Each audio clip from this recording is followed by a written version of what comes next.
The Court of Thorns and Roses series by Sarah J. Maas was one that deeply struck a chord within me.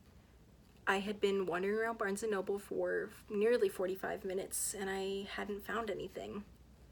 What I had found was myself standing in front of the young adults table. And I still don't know whether it was the cover art, the title, or plain desperation, but I picked the book up. I read the synopsis, and I bought the whole series. Later that day, I took it home. I opened it, and I binge read the entire first book in 5.5 hours. Something I hadn't done since 7th grade. What I hadn't known at that point, when I had picked that book up, was that I would fall into the story. I would fall for the characters. And I hadn't known that the same book that I had picked up from a table would pick me up from the point I was at in my life. In high school, I was in an emotionally bad place. I was diagnosed with depression and anxiety, and I didn't know what to do. I wasn't even sure if I would make it to my senior year, even though I was getting better.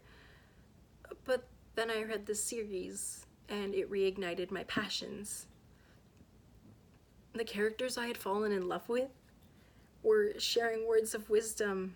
I can still point out pages with notes or pages I had cried over as I told myself, I will make it, I am strong.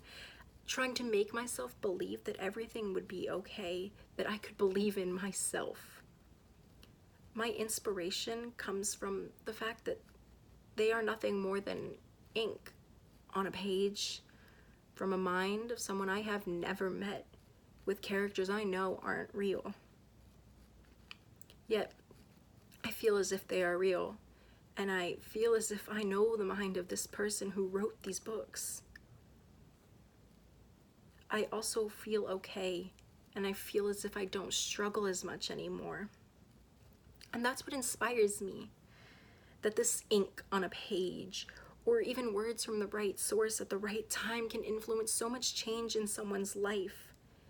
And that's what makes it my favorite. It was my right words from the right source at the right time.